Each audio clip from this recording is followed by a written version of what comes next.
Boa noite a todos. Vamos dar início ao nosso culto do Evangelho no Lar. Para a nossa reflexão, uma mensagem ditada pelo Espírito Emmanuel, o nosso querido Chico, no livro Palavras de Vida Eterna. Amigos de Jesus, vós sois meus amigos se fizerdes o que eu vos mando. Jesus, João 15,14. Em toda parte Cristo possui legiões de admiradores, mas os tiranos da humanidade também as adquiriram. Multidões de partidários, entretanto os verdugos de nações igualmente as tiveram. Grupos de incentivadores, todavia os promotores das guerras de assalto e de extermínio também lhes conheceram a adulação. Filas de defensores intransigentes, contudo, os inimigos do progresso igualmente as enumeram junto de si. Assembleias de analistas, no entanto, os chefes transviados que passaram nas eminências da história ainda hoje contam com elas. Jesus, até agora, é cercado entre os povos mais cultos da terra de inúmeros crentes e fanáticos, seguidores e intérpretes, adoradores e adversários. Mas os empreiteiros da desordem e da crueldade também os encontram.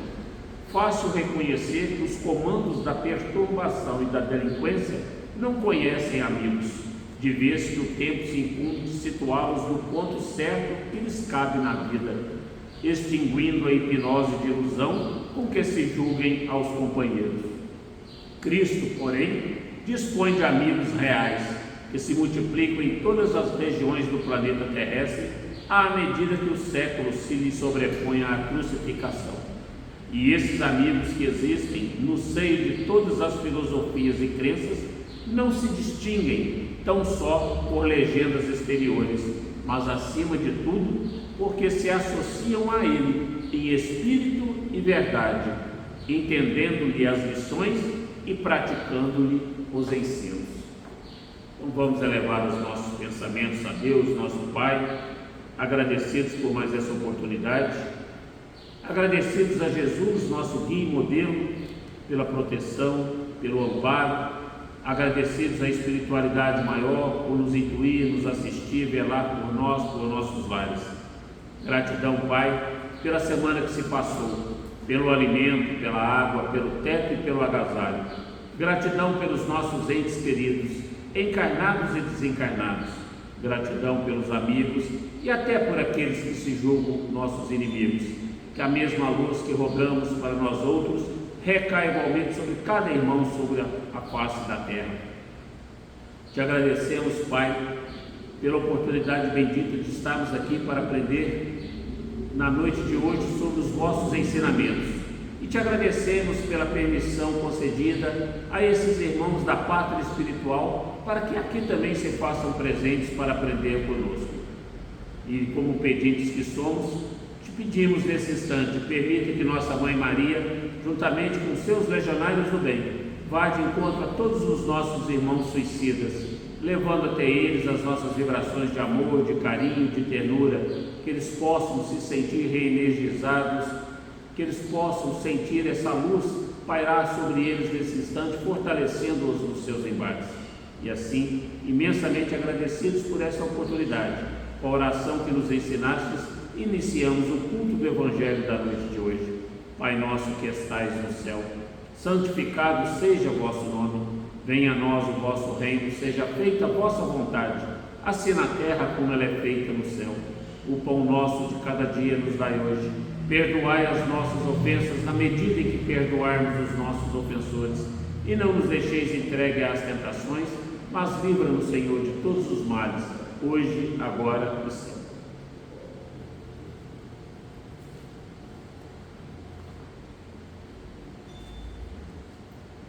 Para a nossa meditação, capítulo 13 do Evangelho, que vossa mão esquerda não saiba o que faz a vossa mão direita. Instruções dos Espíritos, Irmã Rosário, ditado em Paris, 1860. A caridade material e a caridade moral. Amemo-nos uns aos outros e façamos aos outros o que gostaríamos que nos fizessem. Toda religião e toda moral se encontram nesses dois ensinamentos. Se eles fossem seguidos aqui na terra, seríeis todos perfeitos, sem ódios, sem conflitos. Direi mais ainda, sem pobreza, visto que do excesso das sobras da mesa dos ricos, muitos pobres se alimentariam e não veríeis mais os sombrios bairros em que vivi durante a minha última encarnação, pobres mulheres arrastando consigo crianças miseráveis precisando de tudo. Ricos, pensai um pouco nisso, ajudai com o melhor de vós os infelizes, dai para que um dia Deus vos retribua o bem que quiserdes, para que encontreis, quando desencarnardes, um cortejo de espíritos agradecidos que vos receberão no limiar de um mundo mais feliz. Se pudessem saber a alegria que senti ao reencontrar no além aqueles a quem pude ajudar em minha última encarnação terrena, amai, portanto, ao vosso próximo, amai-o como a vós mesmos, porque sabeis agora que este infeliz que afastais talvez seja um irmão, um pai, um amigo que rejeitais para longe de vós. E qual não será então o vosso desespero ao reconhecê-lo no mundo dos espíritos? Espero que tenhais entendido bem o que deve ser a caridade moral, aquela que qualquer um pode praticar, porque não custa nada de material e, no entanto, é a mais difícil de se pôr em prática. A caridade moral consiste em tolerar uns aos outros, e isto é o que menos fazeis neste mundo inferior onde estáis encarnados no momento. Há um grande mérito, acreditai em mim, em saber calar-se para deixar falar ao mais tolo. Isto também é uma forma de caridade, fazer-se de surdo quando uma palavra de menosprezo escapa de uma boca habituada a zombar, não ver o sorriso desdenhoso que vos recepciona nas casas de pessoas que, frequentemente sem razão, acreditam ser superiores a vós, quando na vida espírita a única real estão algumas vezes bem longe disso. Eis o merecimento, não de humildade, mas de caridade, pois não observar os erros dos outros é caridade moral. Entretanto, esta caridade não deve impedir a outra. Pensai especialmente em não desprezar vosso semelhante. Lembrai-vos de tudo o que vos tenho dito. O pobre rejeitado talvez seja um espírito que vos foi caro e que se encontra momentaneamente em uma posição inferior à vossa.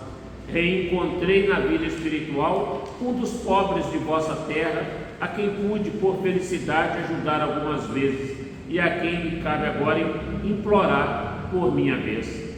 Lembrai-vos que Jesus disse que somos irmãos, e pensai sempre nisso antes de rejeitar um indigente ou um mendigo. Adeus, pensai naqueles que sofrem e orai. A mensagem ditada por irmã Rosália em 1860 em Paris nos traz a verdadeira instrução que o Cristo nos ensinou, de amar a Deus de todo o coração, de toda a nossa alma, de todo o nosso espírito, e fazer com relação ao nosso próximo aquilo que gostaríamos que nos fosse feito. E é exatamente essa caridade, tanto material quanto moral, mas nos explica muito bem, irmã Rosália, que essa caridade moral é a mais difícil de realizarmos. É aquela em que nós devemos silenciar quando somos atacados, quando somos injuriados, quando sofremos maledicências, e muitas das vezes nós ainda costumamos dizer: se pisar no meu calo eu rodo a baiana. E não é assim que nós devemos agir. Não foi assim que o Cristo agiu quando insultado, não foi assim que o Chico agiu quando traído, quando acusado. Então nós devemos aprender, nós devemos nos aprimorar. Bem-aventurados os pobres de espíritos, porque deles é o reino dos céus, já nos dizia o Cristo. Então que nós sejamos humildes, que nós realmente possamos mostrar àqueles que nos ofendem, que nos magoam, que nos traem, a nossa verdadeira face, a face superior da ponderação, da paciência, do perdão, da benevolência, da indulgência. A caridade moral através de uma prece por aqueles que estão em guerra, por aqueles que estão nos presídios, que estão nos hospitais, pelas famílias que padecem sem ter com que alimentar os seus rebentos, os seus filhos e a si próprios. Então que nós lembremos sempre disso. É a mais difícil, mas é a que não nos custa um centavo.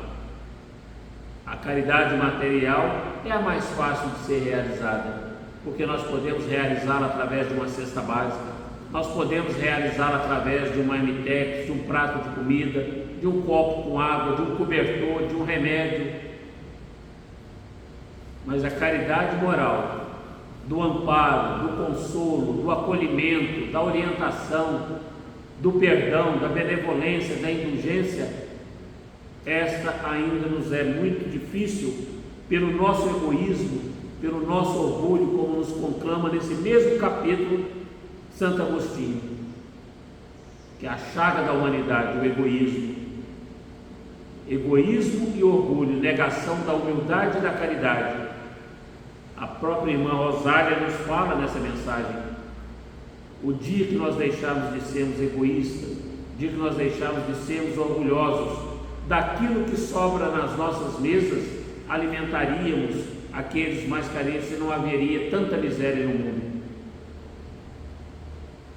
E nós podemos observar isso agora, nesta época de festas natalinas, em que a população parece mais comovida com a dor alheia, tem mais compaixão, doam mais, mas que nós possamos permitir que o Cristo realmente nasça em nossos corações, em nossas vidas, não só no dia 25 de dezembro, mas que Ele possa nascer em todos os dias. Era isso que Ele gostaria. Se perguntarmos ao nosso Pai, se nós perguntássemos a Jesus, tivéssemos a oportunidade de perguntar e Ele pudesse nos responder, Ele diria que gostaria que todos os dias fosse comemorado o seu nascimento, que nós pudéssemos realmente amar, respeitar, fazer para o nosso próximo aquilo que gostaríamos que nos fosse feito. Então que nós possamos aproveitar essa oportunidade de final de ano em que a gente medita mais, que nós tornamos mais compadecidos com a miséria alheia, mas que nós possamos lembrar disso todos os dias das nossas existências, porque a fome não é só no Natal. O amparo, o acolhimento, o esclarecimento, a orientação não deve vir somente num dia do ano, mas sim os 365 dias do ano. Então que essa caridade moral, que essa caridade material, que irmã Rosália e tantos outros caridosos cristãos espíritas, baluartes do cristianismo, nos dedicaram, possam realmente ser o nosso estandarte, possa ser realmente a nossa bandeira, e de todas as religiões. Fora da caridade não há salvação. Somente através da benevolência, da indulgência, do amor, da justiça, é que nós realmente poderemos ser salvos. Salvos de que forma? Extirpando esse orgulho, essa vaidade, esse egoísmo, essa maledicência, essa cupidez, essa avareza. O próprio capítulo 16 do Evangelho nos fala: não se pode servir a Deus e a Mamon, ou haveremos de amar um e odiar o outro. Jesus, que foi o exemplo, a personificação da humildade, da caridade, não deu valor aos bens materiais. Por isso que nós não podemos servir a dois senhores. E a avareza é exatamente o apego aos bens materiais. E nós estamos muito mais preocupados em ter do que ser. E é exatamente o contrário que nós precisamos começar a praticar. Então que Deus, nosso Pai, Jesus, nosso guia e modelo, a espiritualidade maior que nos envolve, nos intui, nos assiste todos os dias, possa continuar nos dando as oportunidades benditas, redentoras, e que saibamos utilizá-las, essas oportunidades que nos são concedidas diariamente, para que nós possamos fazer realmente a diferença, para que nós possamos realmente praticar a verdadeira caridade. Então vamos elevar os nossos pensamentos mais uma vez a Deus, agradecidos por essa oportunidade bendita, agradecidos a Jesus por mais esses ensinos morais, que eles possam nos fortalecer o espírito, a nossa alma, a fim de que nós possamos colocar em prática como o próprio Cristo colocou quando aqui esteve junto de nós. Te agradecemos, Pai, imensamente por essa oportunidade. Te agradecemos pela presença desses irmãos que aqui, com a vossa permissão, compareceram para aprender conosco na noite de hoje.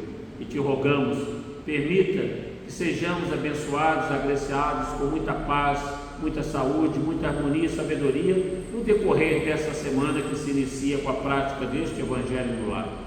E assim, Pai, imensamente agradecidos, com a oração de Maria, pedimos permissão para dar por encerrado o culto da noite de hoje. Ave Maria, cheia de graças, o Senhor é convosco. Bendita sois vós entre as mulheres, bendito é o fruto do vosso ventre, Jesus. Santa Maria, Mãe de Jesus, rogai por nós, pecadores, agora e na hora do nosso desencarne, que assim seja. Gratidão.